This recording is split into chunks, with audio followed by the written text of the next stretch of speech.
Hello and welcome to this homework help video where I'm going to briefly talk about how to solve these 4 short problems that all focus around thermodynamics, which is the flow of heat. All right, and by the way, heat only flows, you can't possess it. All right, so looking at the first problem, and let's go ahead and number these. So we got problem 1, 2, 3, and 4. So in problem 1, our key equation is actually given to us, which sometimes is the case. So this would be what I would call our key equation and the one that we will need to solve the problem. All right, and this equation is written as Q, which represents heat that's measured in joules, equals C, lowercase c, which denotes the specific heat, which has units of joules per kilogram degree Celsius, times mass in kilograms, that's m for mass, and then times delta T, which represents a change in temperature. And we're told to use the formula to find how many joules it takes to raise the temperature of 1.11 kilograms of water from 20 degrees Celsius to 76.2 degrees Celsius. And we're told to use the specific heat capacity, C, for water, of 4,190 joules per kilogram degree Celsius. Pay attention to that because different problems will use not different values for water. They're not making up values for water. This is the kind of standard rounded value, but sometimes they will use a slightly different unit. And more on that in just a minute in one of the next problems. So this is a plug and chug problem. So we're just going to go ahead and plug in our numbers, which you can see I have already adjusted. So let's go ahead and take a look at the calculation.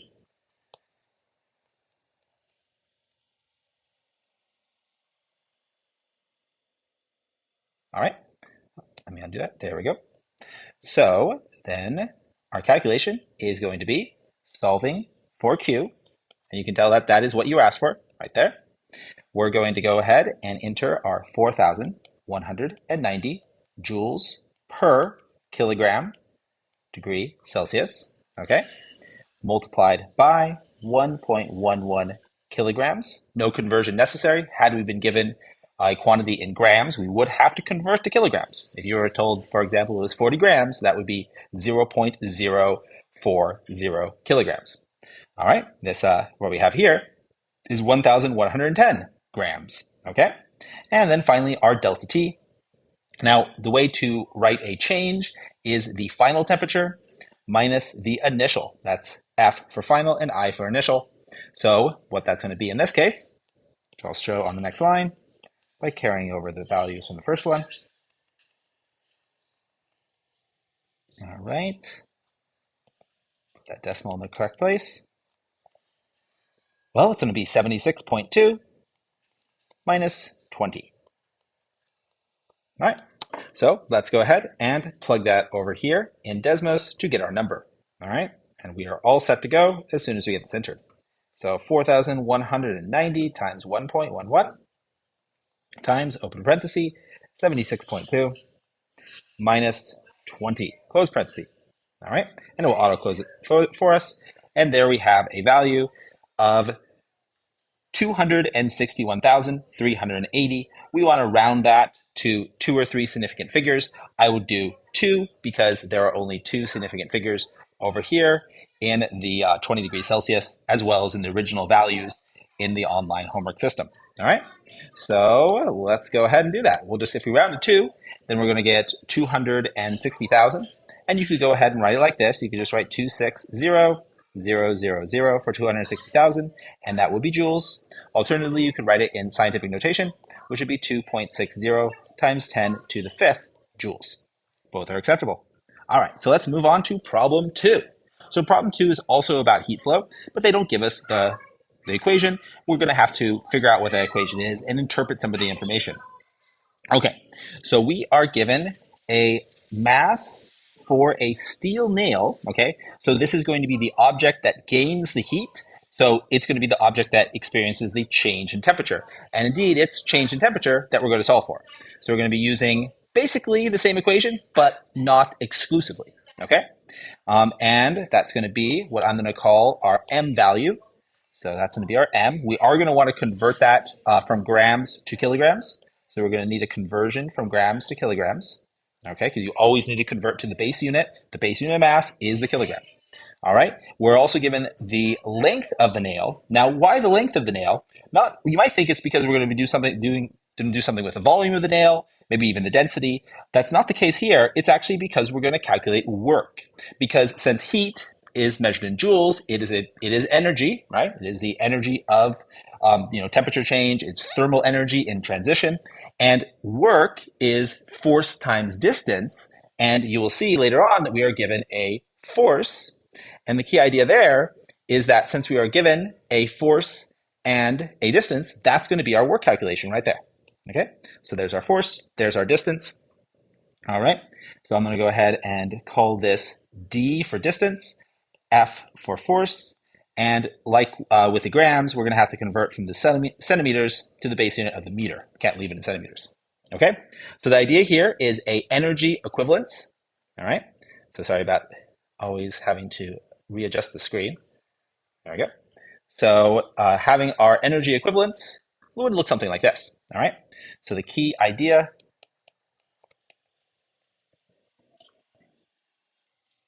is a equating of two key equations, and those are going to be the work, so W for work, equals Q, heat, okay?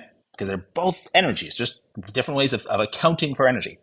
All right, and so what that looks like, well, we know that work is force multiplied by distance, so there's the product of force and distance, Newton meter, which is the joule, and we know that Q is going to be mc delta T, which is one of the key equations before, okay? In fact, in the last plug-in chart. So that's everything we need, and we are given the value for C for steel right here, which we'll need because we can't use the same one we use for water because every material has its own specific heat. It has to do with just the molecular properties of how that material holds in energy. Water has practically the highest of any specific heat out there. All your metals are going to be significantly less. As we can see here, we're dealing with something that's about 10 times less than the specific heat of water for steel. All right, so quite a bit less. All right, so then when those two things are equated to each other, then we're going to be left with some algebra. So I'm going to go ahead and show that. All right, so what this looks like is we're going to have force times distance, because of course that's the W, and I'm just rewriting this equation up here. And then that's going to be equal to M, which we know, C, which we're given, and of course delta T, which exactly we're trying to solve for. Now, you don't have to write delta T as T final minus T initial because you are not given, for example, an initial temperature. You're just interested in the change. You don't know where it started. You don't care where it ends. You're just interested in the change. Okay? And so what we want to do is just do what I think comes across as a pretty simple algebraic step, just dividing by both sides by mc. That's the product of mass and specific heat.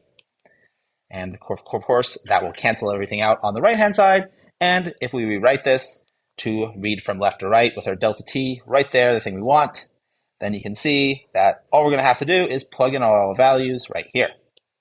Now I'm going to write them down because there's enough in terms of the conversions and everything that I want to make it clear before I put it in Desmos.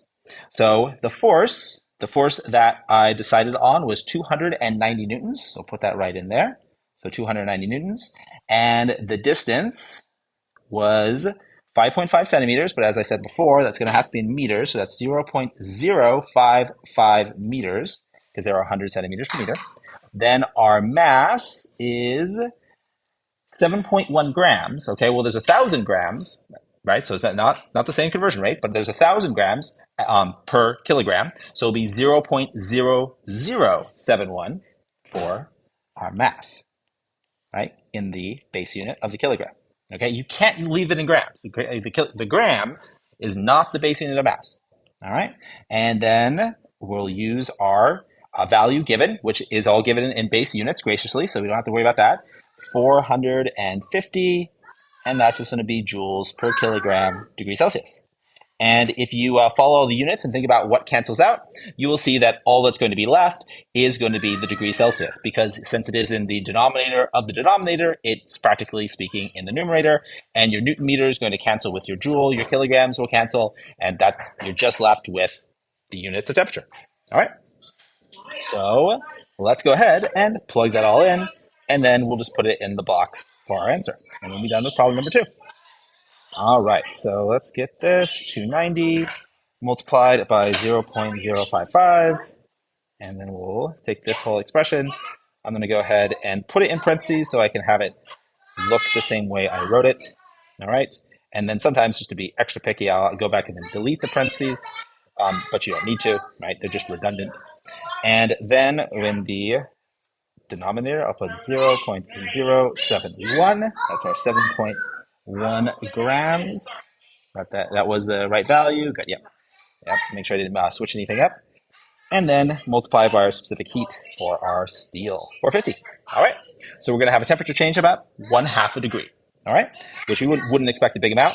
And so essentially, what's happening here is that we're having the idea that the friction involved in driving the nail into, I think it said into, a piece of wood or something, is that, all that work is 100% going into the heat of the nail. That's a big assumption, right? But we're not told anything else about the surroundings. So we have to assume that's the only way we can solve this without knowing anything about, say, the heat going anywhere else, such as into a piece of wood, into being convected away or radiated away, anything like that. And so if this happens, then we have to have this, 1-to-1, all the energy in becomes the thermal energy of the nail. All right, and of course, as you know, as you use something, as you slide metal across metal, then that friction will actually warm it up. So this is consistent with reality. There we go, 1/2 degree Celsius. All right, on to problem number 3. All right, so in problem number 3, we have similar idea of energy equating to energy, but instead of mechanical work, right, force times distance, we're just going to equate heat to heat. We're going to have heat flowing out of one thing and heat flowing into something else.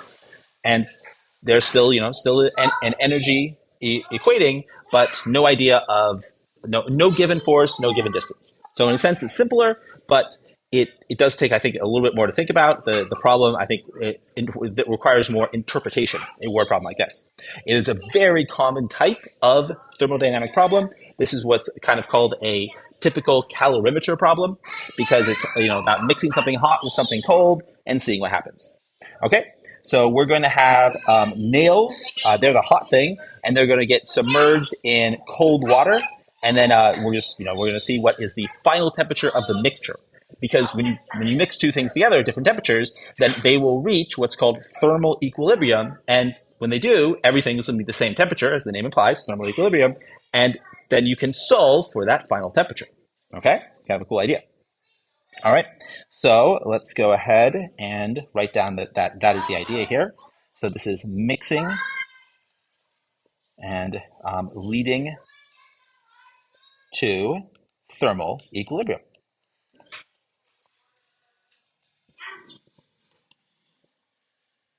All right, so what that's going to look like is we're going to have the Q from the nails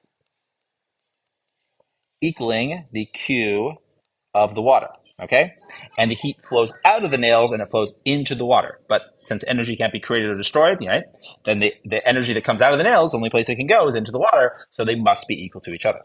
All right, and so then we're going to put down the mass of the nails, so we'll call that Mn, times the specific heat for the nails, Cn, and then times the temperature change for the nails, which is going to be T final minus Ti for initial, N for nails. I was using lowercase n, so In, like so. Okay, so here I took the delta T, which I didn't expand, right? I didn't write it as a parenthetical term up in the equation above, or in the problem above, number 2. But I did in number 1, right? So why sometimes do I expand it? Why sometimes do I don't? Well, of course, in number 2, I didn't, because you were asked specifically to solve for the temperature change. And I said you didn't know what the final and initial was. You just needed the change. Well, here you definitely know both the initials. You know the initial temperature of the nails, right, which is going to be 99 degrees Celsius. That's the value I chose. And you know the initial temperature of the water, fairly cold, at 4.5 degrees Celsius. Okay, so there's no phase changes, which is important, by the way. This is all just about temperature changes within all one phase. The nails remains a solid, the water remains a liquid. Now, what's key here is that the thing you're solving for is actually T final. Because, as I said, it's thermal equilibrium, so there's only one T final. So the T final is shared by both the water and the nails. See what I mean when I write the equal sign right here? All right, so I'm going to write the equal. Now everything for the water side, because now we're on to the right-hand side of the equation, is just going to be MW for water, specific heat for water, and then T final, okay? See, the same T final. That's the only one unknown value, minus T initial for the water. Pretty cool, right? Because now you can see that we can actually solve this. And this is what makes this problem a little bit trickier to work with, because you look at it, you can tell right away that the algebra is a little bit more involved, because we need to solve for T final, which is showing up on both sides of the equation and showing up within the parentheses. So I'm going to go ahead and walk us through those steps. Now, the first thing that I would recommend doing is what's called distributing, right? I want to distribute this product here, the MC term, in both cases, whether it's the nail, MC term or the water MC term, onto both of the temperatures. Okay, so I'm going to distribute it within the parentheses because I'm just multiplying it across. And so what that's going to look like is going to be MNCN T final minus MNCN T initial N. So that's everything on the left. Then on the right, I'll have MW. Remember, that's the water. CW, TF. Okay, that's that term we're looking for. Or that's the variable TF, right? That's the final temperature we'll solve for. And then MW, CW, TIW. All right, so that's it. Okay, so then with the distributing done, the next step is to add some things to different sides of the equation. What I mean by that, I know it's kind of vague, add some things, but what we want is to essentially get all of the TFs on one side, which is going to be the left-hand side, and get everything that doesn't have a TF on the right-hand side. So I'm going to go ahead and add a MWCWTF to both sides. Okay, because as long as you do the same thing to both sides of the equation, you are fine. Okay, that will cancel it out over here. Actually, well, it would only cancel it with subtracting. All right, because it was positive. All right, just made a little mistake there, but they fixed it. Okay, so by writing the positive, right? But I have to subtract MW, CW, TF from both sides. So that does cancel it. We'll be left with a single negative term on the left. Okay, and so let's go ahead and show that next step right here. So now we're going to have MNCNTF minus MWCWTF, all right, minus MNCNTIN equals negative MWCWTIW. Okay, next step is to, as I said, get rid of everything on the left that doesn't have a TF in it, doesn't have the term we're trying to solve for. So then I'm going to add a MNCNTIN to both sides. Okay, so that, in this case, adding is what I want to do, and that will cause the cancellation of those terms, because it's just, it's like -1 + 1 or -2 + 2, right? They cancel out. And now we're just going to be left with, on the left-hand side, MNCN T final minus MW CW T final equals, and I'll lead with the positive term, MNCN TIN minus MW CW TIW. All right, now I'm going to do the opposite of distributing, which is going to be factoring, because if I look on my left-hand side and I look at what I'm trying to solve for, that's my X essentially, my unknown value is the final temperature. Well, it shows up in both of those two terms. They're terms because they're separated by a addition or subtraction. In this case, of course, subtraction. And if I factor out the TF, then I'll have it all by itself, and which means I essentially have isolated it and I've solved for it. Okay, and so that's going to look like this. So factor out the TF. That's going to leave an MNCN behind in the first term and an MWCW behind in the second. Okay, and then over here, I'll just leave everything as two terms because they don't share anything in common, because they're different masses, different specific heats, that's a W, and different initial temperatures, right? So it's all just, and these are both as numbers at this point. Yeah, they could absolutely have them as numbers. And finally, to get my TF all by itself, so I can enter it in the calculator, I'm just going to divide both sides by everything that's in the parentheses on the left, because that will, like I said, get the final temperature, the thing I want, all by itself, and I'm ready to go. All right, so I'm dividing everything by MnCN minus MwCw. Okay, obviously you have to do that both sides of the equation. And so then you're left with this big fraction equation, right? Which is just kind of its own, ready to use formula. There we go. Write this a little bit neater on this last one. CN TIN minus MW CW TIW, and then finally MN CN minus M. That should be a MW. I don't know where that came from. MW. There we go. W C W. All done. All right. Zoom out, and I'm going to go ahead and enter it in the calculator. As you can see you can see all the steps. I want to review them as I enter the values. Okay. All right. So, right here we have heat out equals heat in, right? Flowing out of the nails into the water, just solving for that one unknown, the final temperature. And it's the most common thing to solve for. You could, for example, solve for an unknown mass if you knew both temperatures, which would be easier algebraically, by the way. But this is a pretty common system to work it out. All right, so let's go ahead and just start putting everything in. So I'm just going to open up parentheses, which is going to represent the numerator, and start putting in my masses. Okay, so let's see. I had the 1.7, so quite a large mass of nails. And then, one thing I wanted to call attention to, I'll zoom in on this, is that we're given the specific heat capacity for the iron nails in calories per gram degree Celsius. Okay, so what's the deal with that, right? Well, one thing is that if we leave it as calories per gram, that means we actually have to convert from kilograms to grams if we want to use this, because it's fine to be working in grams because our final answer is going to be degrees Celsius. That's the only thing that we're solving for. So it's totally okay to have that, right, in grams. And in fact, we need it to be in grams if we're using this version of the specific heat, because kilograms won't cancel the grams in that expression. But then we can't use the same value that we used before for water, the 4,190. Well, if you look in the book, it talks about the fact that there's commonly different types of specific heats that are given for water. The two most common ones are 4,190 joules per kilogram degree Celsius, or 1 calorie per gram degree Celsius. Okay, right? Which is of course quite a bit bigger, right? Because as I said, so the deal here then, quite a bit bigger than metal, right? In this case, iron. So the deal is that I want to use all that value, okay? Because otherwise it'd be a pain to convert from calories to joules in the case of the iron. And since we're given it, then we want to use the value for water. The reason they don't give you the value for water is because it's a very common value. So you are expected to know it. All right, so probably write it down somewhere. So for water, it's 1 calorie, as I said, gram degree Celsius. Okay, and so that means that we actually want to do the unusual but not unheard of step of converting from the base unit to a non-base unit, so we can use a non-base unit constant, in this case the calorie version of specific heat. So this would be 1,700, and that's the value we're going to need to use for grams. Okay, but we can everything else is fine because the water, you can see, is already in grams, and of course we want to leave the temperatures in degrees Celsius because that's how our specific heat is expressed.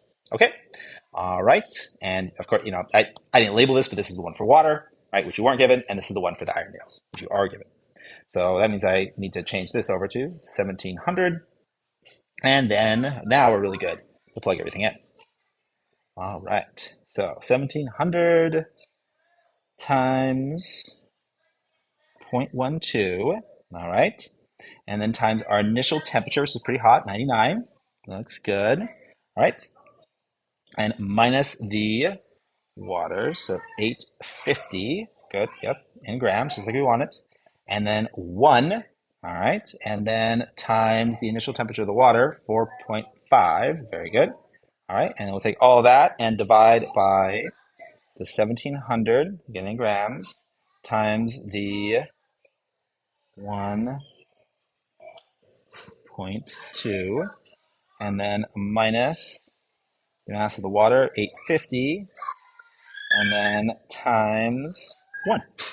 There we have it. We have a final temperature of 13.8, okay? And that looks fine because actually, the kind of only had two significant figures. That's more just because that's what fit when I was typing it in there. So I'll pretend like we had 3 everywhere.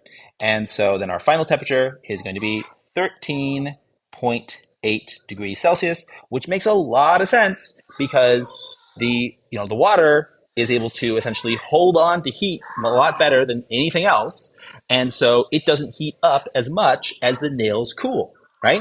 So the nails drop a lot. They drop all the way from 99 to 13. The water does warm up, significantly, right? Almost 10 degrees, but it's a much smaller change, right? Even though there's less water.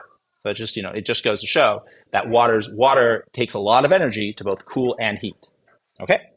And that would be the final equilibrium temperature once everything, once the nails essentially were done cooling off, right? Which would take a couple of minutes, and the actual process that happens is some combination of conduction and convection. All right, so the last one is going to be quite a bit quicker than that one. The number 3 was the longest of the set. So let's quickly finish this up with problem 4, which is a thermal expansion problem. All right, so this one has one quick key equation that you're going to use for any such problem. This is the idea that when you heat something up, it gets bigger, right? Think about, how things expand when they heat. Well, if you heat up a piece of metal, it gets bigger. It's like the way that, like rubber, for example, is looser when you really heat it up because it also expands.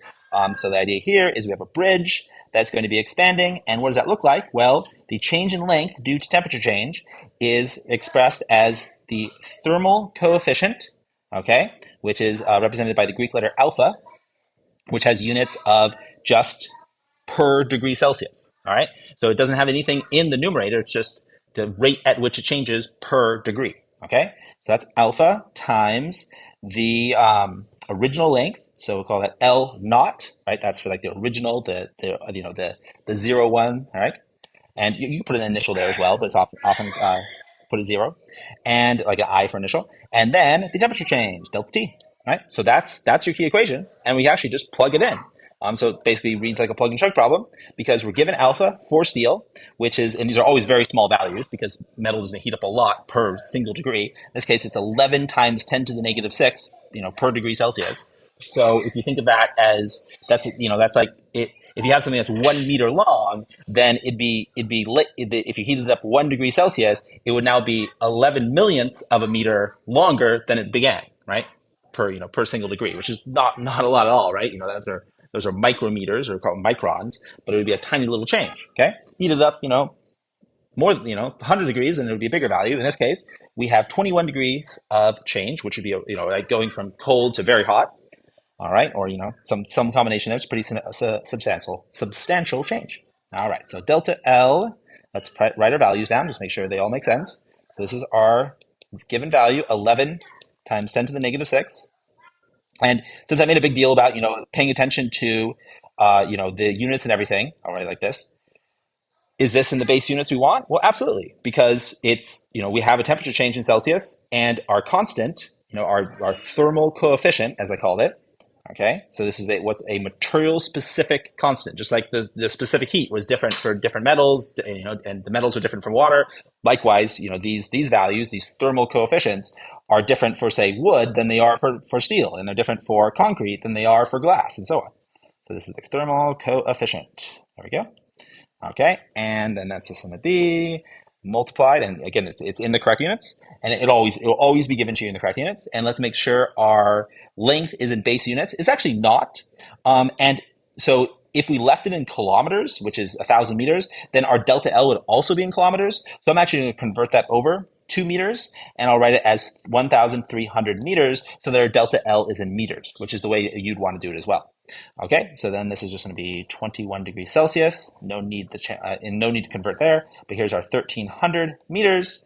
And so that will give us how much change there is, okay? And we could find the actual new length by adding that change to the original length. So if I wanted to find, the new length, which it doesn't ask for, but if I wanted to, then it would just be the original length, that 1,300, plus whatever change we're just about to solve for, okay? Just, good to point that out. All right, so let's go ahead and find what we were asked for, the delta L, the change in length. All right, because, you see that delta a lot, just means change in something. Let's plug it in. All right, so put our 11, not needed in parentheses, but just to make it look like I wrote it down, 10 to the negative 6. All right, we are wrapping this up, times 21, and then times 1,300. So our answer is in meters. and we get about 30 centimeters of length, right? So not a lot, even though it's a big temperature change, which is what you expect for metals. There we have it, right? So 0.3 meters or 30 centimeters. All right, well, there is 4 problems all about thermal processes, the flow of heat, and the conclusion of this homework help video, which I hope has been helpful. Thank you so much for watching.